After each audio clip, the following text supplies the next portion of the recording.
Hey everyone, this is Disc Junkie and welcome back to Secondhand Sickness.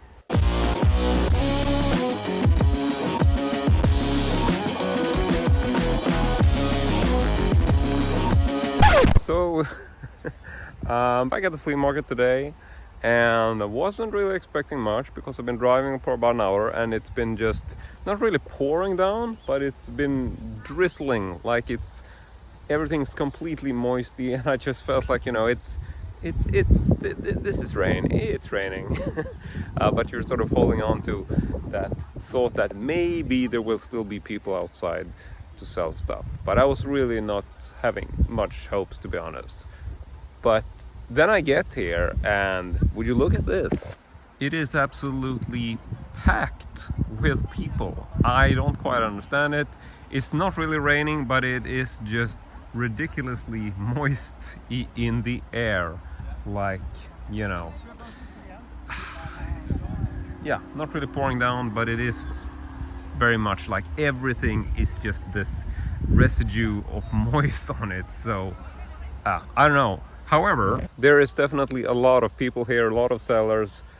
I mean, to be honest, this is probably the most people I've seen here. So yeah, very surprising indeed. Wasn't really expecting any kind of action here today, but looks like I have been mistaken. So let's go ahead and check it out. Well, gentlemen, we're in a world where they do not like to kiss pretty ladies.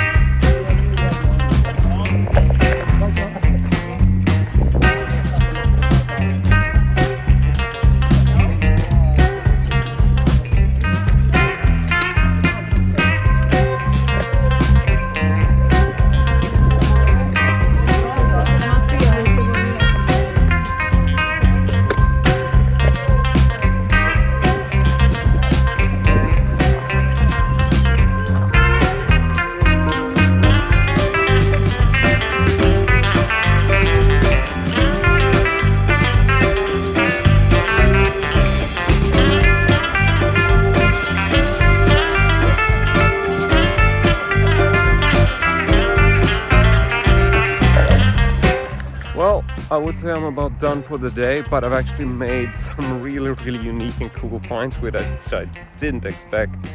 So I'm going to drive back and then we are just going to unlock the car to begin with. So yeah, I'm gonna drive back and as usual gonna check out all the stuff in detail. So I'll be back in a little bit.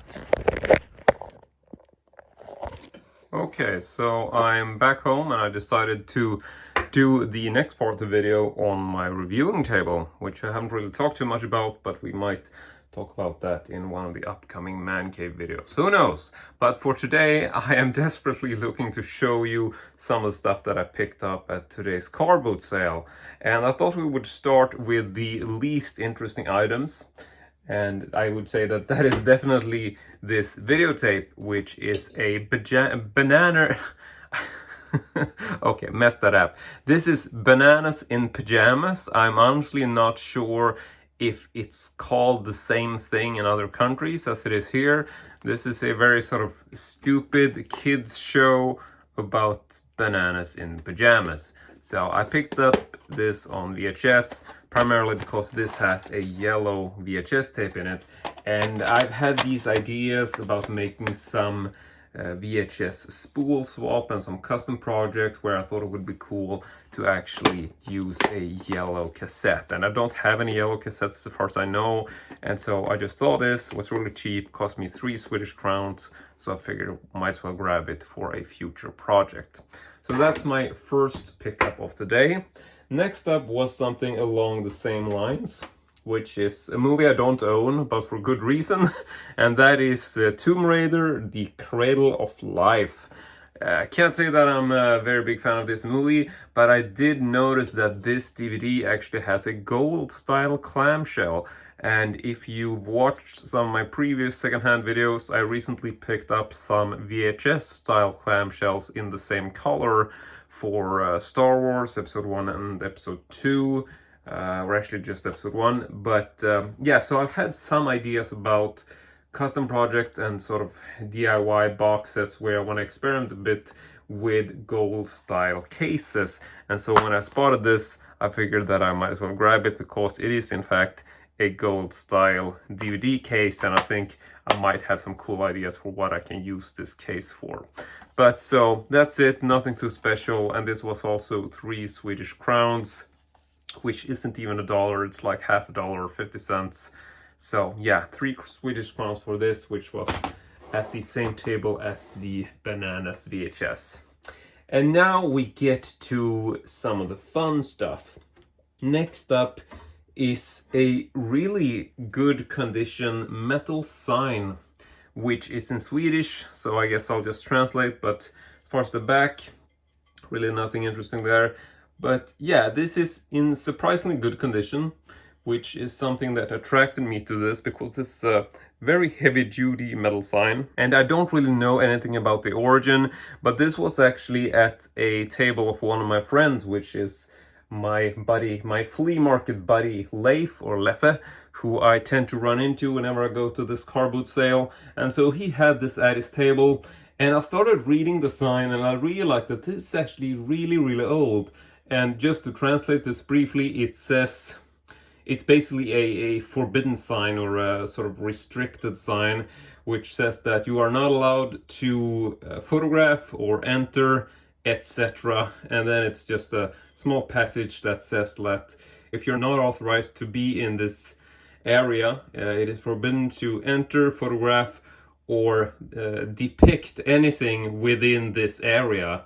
So I believe this is most likely something from like some sort of army facility, I would assume, or some sort of security type establishment in that way. I would guess military, but I'm not really sure. But what's interesting about this, for one thing, it's in really good condition, but what I was really curious about is when I noticed this fine print, which says that, you know, förbud, which is forbidden, but then it says, in really small print here, it says, according to legal act on May 17th, 1940. And that really surprised me, because this, I mean, this looks like it's almost brand new, but this is referencing a law from the 1940s, which is really interesting, because this would mean that this is most likely a 1940 sign, which is in, yeah, extremely good condition. So in any case, Leif basically wanted 150 Swedish crowns for this, which is about 15 euro, and I'm pretty sure it's worth that. But because it's me, I started haggling a bit with him and got it down to 100 Swedish crowns, which I think is a really good deal. And it's a beautiful sign, so I'm probably gonna mount this somewhere in the man cave as a fun little sort of entrance sign.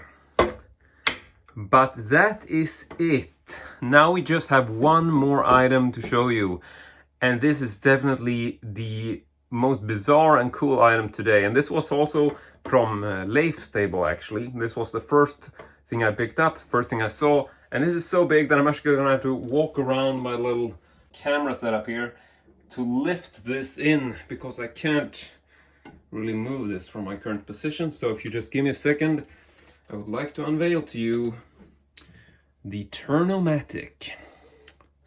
And this is barely fitting in frame, I just noticed. Okay, so this is just really, really crazy. I'm actually gonna make some room for this, just so I don't sort of accidentally knock everything over, because this is actually really heavy. So this is a super solid metal box, which you can see it comes in that sort of typical 1950s, 1960s sort of metallic green, not really army color, but more like, you know, like hospitals or very sort of industrial underground type environments. Now, I don't really know much about this, but it is basically one of these automatic sort of queuing numbering systems. Like if you go to the doctor's office and they have like the number sign saying like, oh, it's number 17, oh, and you look at your number like, that's my turn. This is a vintage variation of that technology. And I just saw this on the table and thought it looked so cool. And it actually has these little knobs right here. So if I turn this, I can actually change the numbers to whatever I want. And the same goes for this side, obviously. Just flip it towards the other one. So yeah, I have honestly never seen one like this before. I did a quick Googling on this and I can't find any sort of detailed info, but based on what I can find, this is most likely from the mid-19th century. It's from the 1950s, I would guess. If I was to make a guess, I think that's basically where it's from. And I think there's some stuff missing. I believe there should be like a protective casing just above the lamp here, which I think would read something like now serving. And there also seems to be a knob missing underneath. You can see there's a small hole there, which I actually thought was something that was intended for some kind of bolt, but I think there should be a third little knob in the middle. As to exactly what that does, I'm not really sure, but regardless of which, I just think this is amazing. And this should obviously be wall mounted, but I mean, this is hypnotic. I mean, this is like these little metal flaps. So you should mount this on the wall like so, and then you can have access to move the little things around. But yeah, like you can see from this little sign here, which is still intact, this is actually called the turn-o-matic. And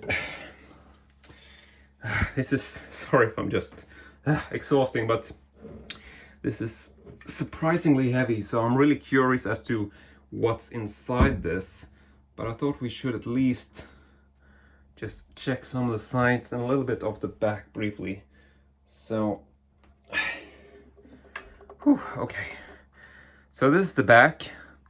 You can see that there's a small sign right there, which I'm not really sure if you can see it, but I'm trying to hold it still a little bit. And it actually says that this was made by Elektroskandia, which is a Swedish company. And according to the little, I'm not sure if I can zoom in on that maybe. But yeah, so this says Elektroskandia XKE 2010.9774, and then it's VS24, and it's Elektroskandia, the teletechnology or telephone department. You can say that does have these electronic components and a bunch of green wires running out from it, which makes me think that this is actually not just a electronics box for the lamp. I'm pretty sure that this had a additional electronic functionality to it. Most likely, I would guess there would be some kind of remote thing attached to this, so you could actually click a button at a remote location to make the numbers switch, and then presumably these little things at the bottom were just to manually change them. But I really don't know, and I mean it's kind of hard to find info about this, but yeah, I mean this should give you a fairly good look at the entire thing. Now I'm gonna set it down because, like I said, surprisingly heavy. I'm really just like, what the hell is in this thing? I figured there's got to be something more than just the box. On the other hand, the box is metal, pretty heavy duty, so maybe it's just a question of it being a metal box. I really don't know. But yeah, this is an amazing find. I paid 300, let's see, what did I pay for this? I paid 300 Swedish crowns, which was the asking price that Leif wanted, and I'm absolutely sure it's worth that, but not really sure if I wanted to pay that much. So I tried to haggle it, but he wouldn't budge. He said, like, you know, no, sorry, it's 300.